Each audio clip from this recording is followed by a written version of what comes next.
आगे लगा के कह देते थे गठबंधन कब तक रहेगा, और मैं कहता था भाई मजबूती से रहेगा, जिस दिन टूटेगा सामने भी बेरा नहीं लगेगा। स्वार्थ इसके लिए गठबंधन था, टूट रहेगा।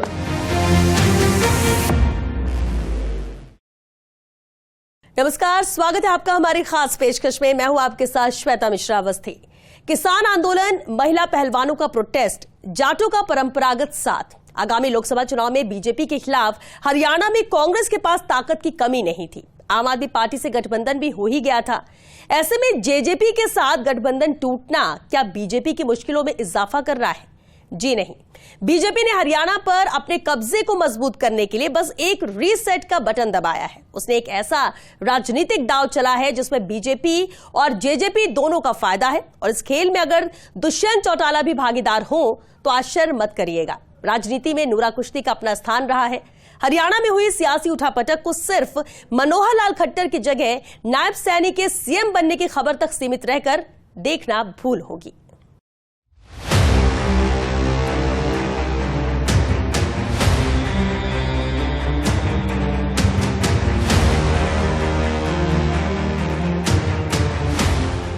ये मुंह के आगे लगा के कह देते थे गठबंधन कब तक रहेगा, और मैं कहता था भाई मजबूती से रहेगा, जिस दिन टूटेगा सामने भी बेरा नहीं लगेगा। स्वार्थ इसके लिए गठबंधन था, टूट रहेगा।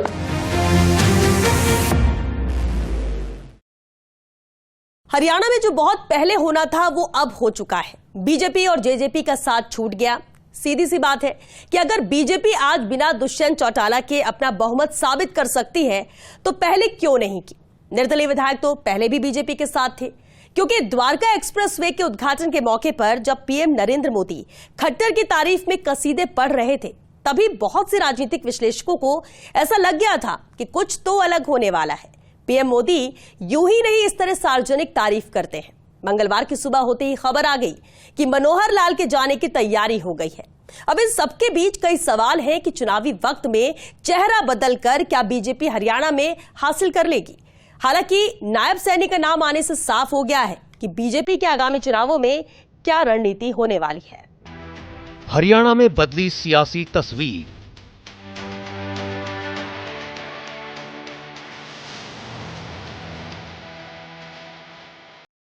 बीजेपी ने किए एक तीर से दो शिकार।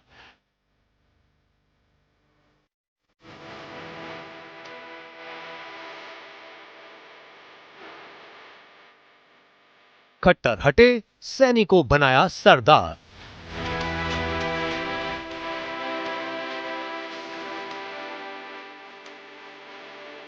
लोकसभा विधानसभा में होगी नैया पार।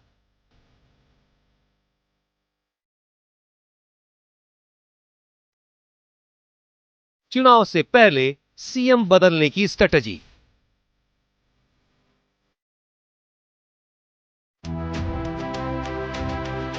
नायाब सोशल इंजीनियरिंग से बीजेपी जीतेगी।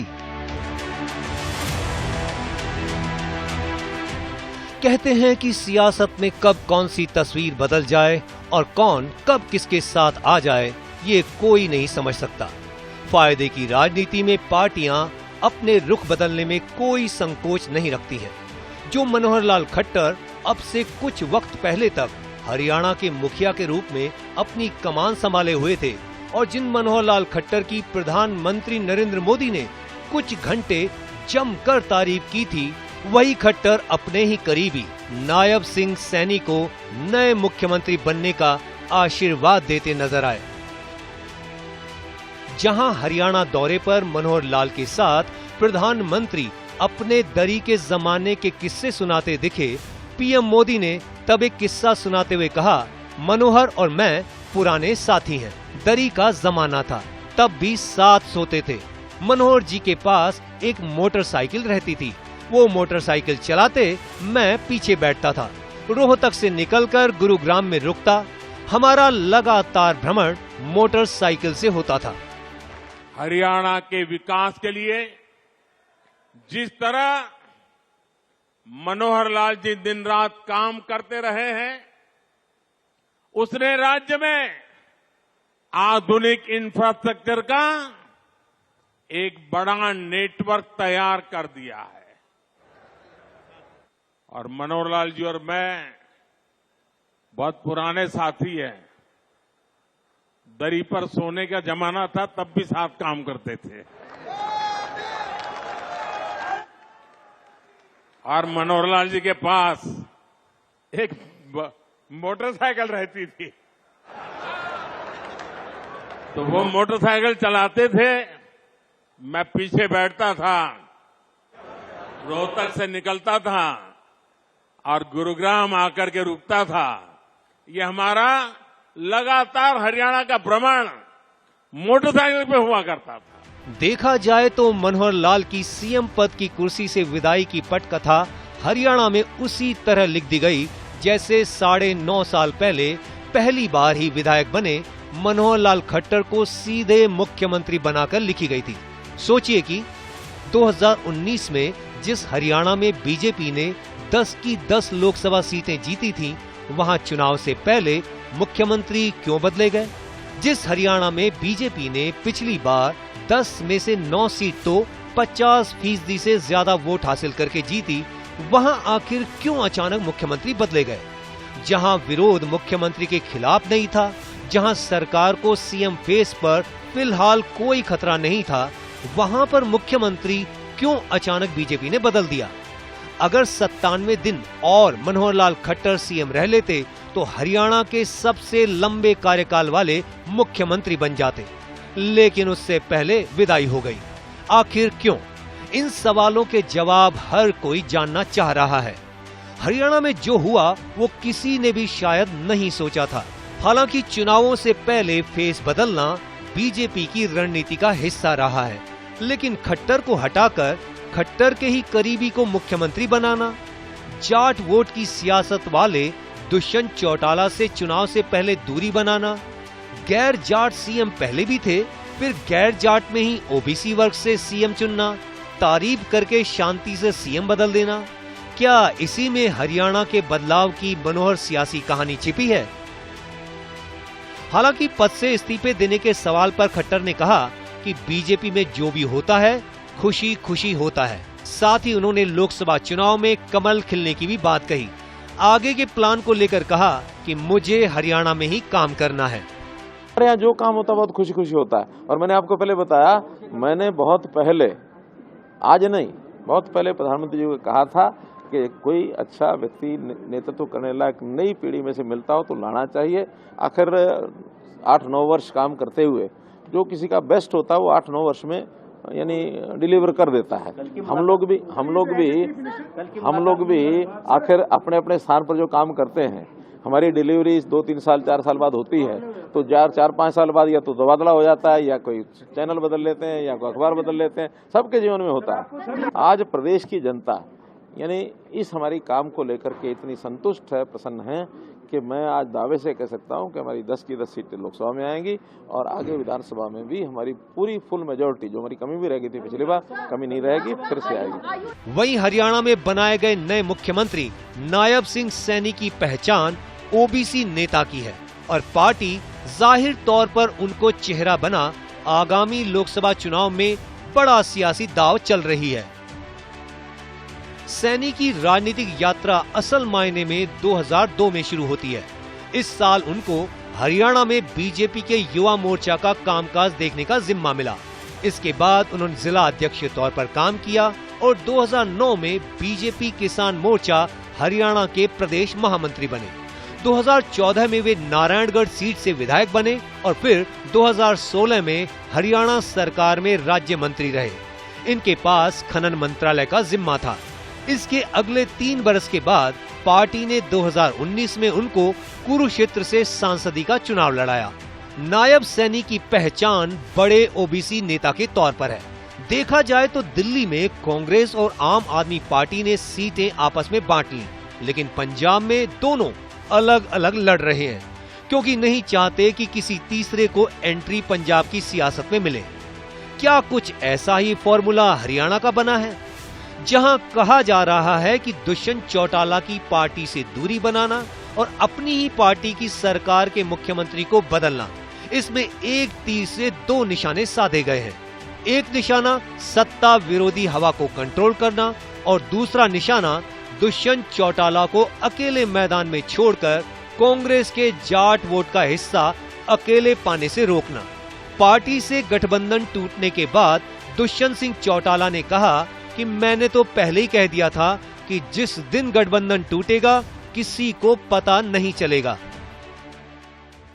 मैं जब भी चंडीगढ़ प्रेस कॉन्फ्रेंस में बैठता था, करनाल जाता था, सिरसा जाता था, यहां आता था, गुड़गांव जाता था,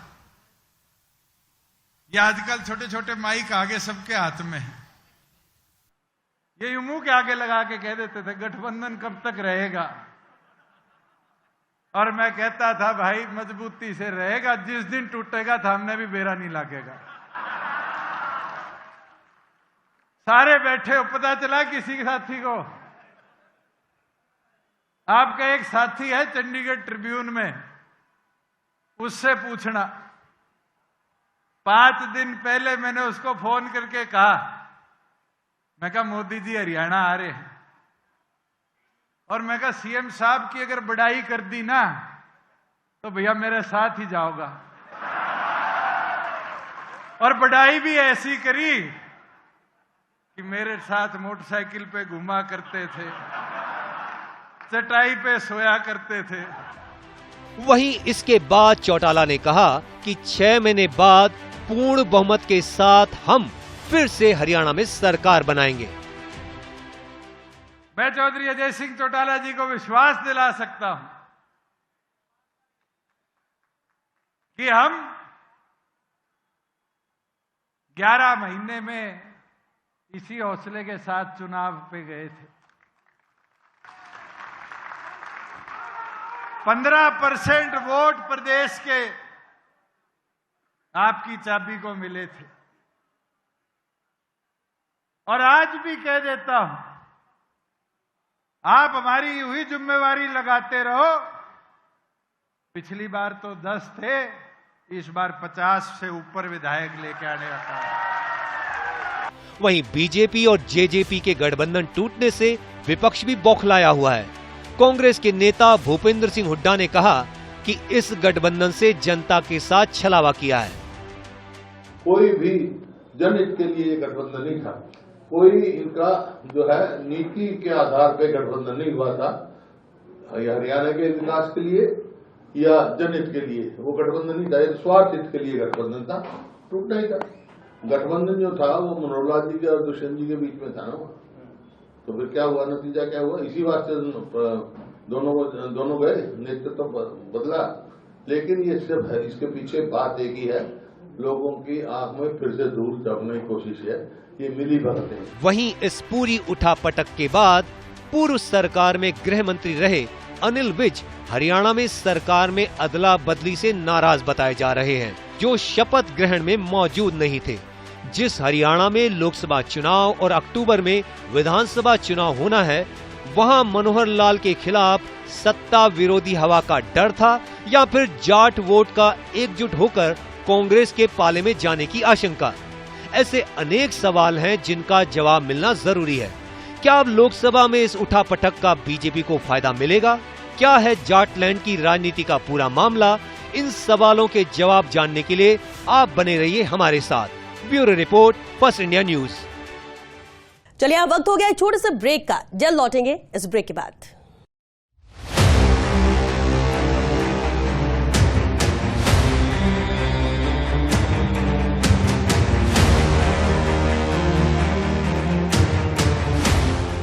ये मुंह के आगे लगा के कह देते थे गठबंधन कब तक रहेगा, और मैं कहता था भाई मजबूती से रहेगा, जिस दिन टूटेगा थामने भी बेरा नहीं लगेगा। स्वार्थ हित के लिए गठबंधन था, टूटना ही था।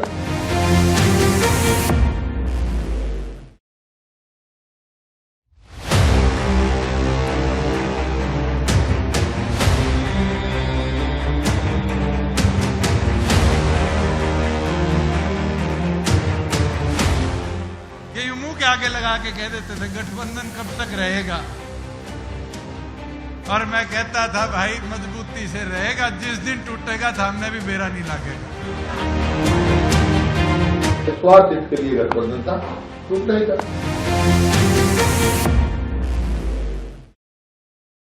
ब्रेक के बाद एक बार फिर आप सभी का बहुत स्वागत है। कुछ वक्त पहले तक हरियाणा के उप मुख्यमंत्री रहे दुष्यंत चौटाला प्रधानमंत्री मोदी के साथ मंच साझा कर रहे थे।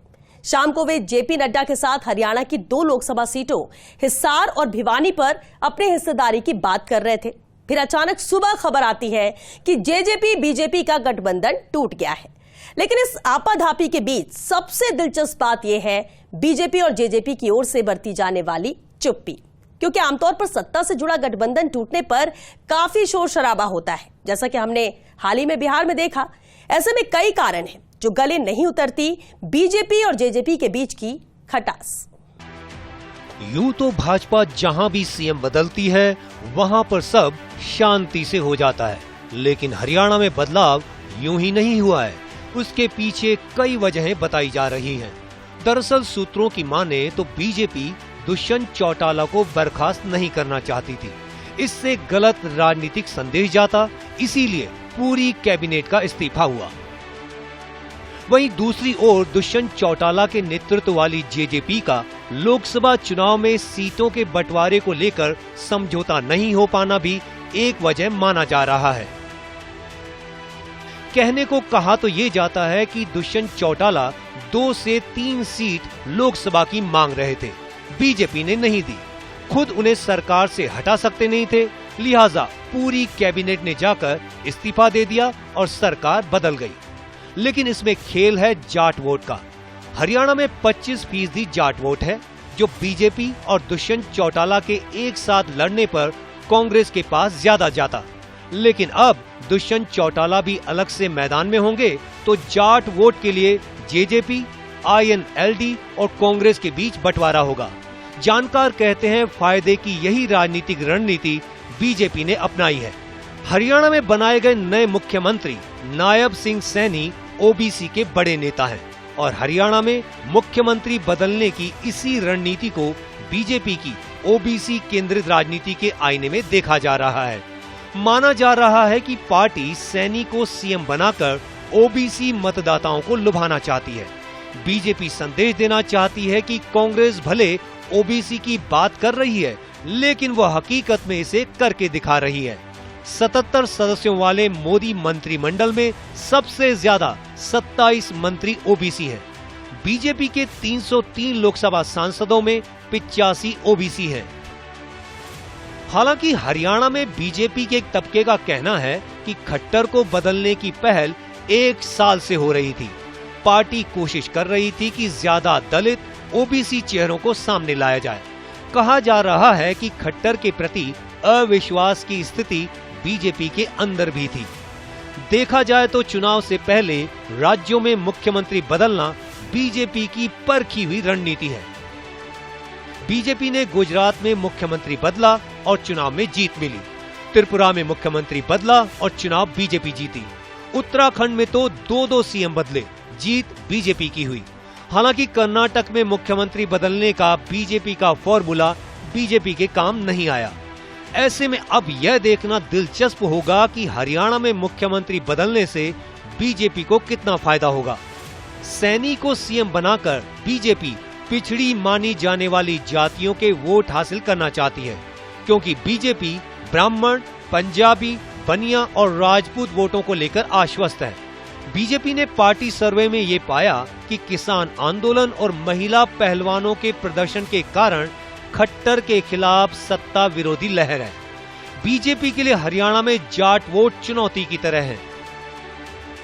हरियाणा के वोट बैंक की बात करें तो 2019 के लोकसभा चुनाव में एससी वोट का 58% हिस्सा बीजेपी के खाते में गया था, जबकि कांग्रेस 25% वोट हासिल कर सकी थी। वहीं मुस्लिम वोट का बीजेपी को 15% हिस्सा मिला, जबकि कांग्रेस को 76% वोट मिले। वहीं जाट वोट का 39% हिस्सा बीजेपी के हिस्से में आया, जबकि कांग्रेस 40% वोट हासिल कर सकी थी। वहीं बीजेपी के खाते में ओबीसी का 70% वोट आया था, जबकि कांग्रेस केवल 18% ही हासिल कर सकी थी। वहीं सामान्य वर्ग से बीजेपी को 69% वोट मिले थे, जबकि कांग्रेस 21% वोट ही हासिल कर सकी।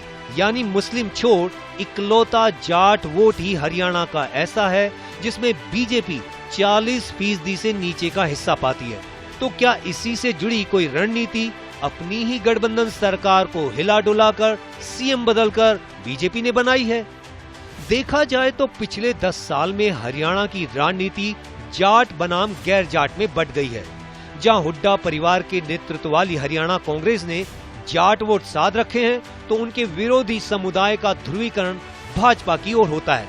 अब जबकि जेजेपी भाजपा से अलग हो गई है, तो वह अपने जाट मतदाताओं के बीच कॉन्फिडेंस के साथ जा सकती है, भाजपा की बी टीम बनकर नहीं। ऐसा करके जेजेपी अपने जनाधार पर पकड़ कायम रख सकती है, वहीं जाट वोटों को एक तरफा कांग्रेस की तरफ जाने से रोक सकती है। भाजपा का इससे इतना तो फायदा है कि जाट वोटों में जितना बिखराव होगा, उतना ही भाजपा उम्मीदवारों की जीत का मार्जिन बड़ा होता जाएगा। Bureau report, first India news. और चलिए इसी के साथ हमारी खास पेशकश में आज के लिए बस इतना ही। दीजिए इजाजत, नमस्कार।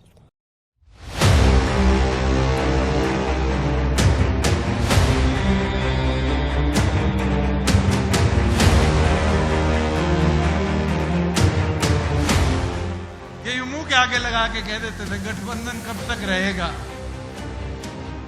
और मैं कहता था भाई मजबूती से रहेगा, जिस दिन टूटेगा सामने भी बेरा नहीं लगेगा।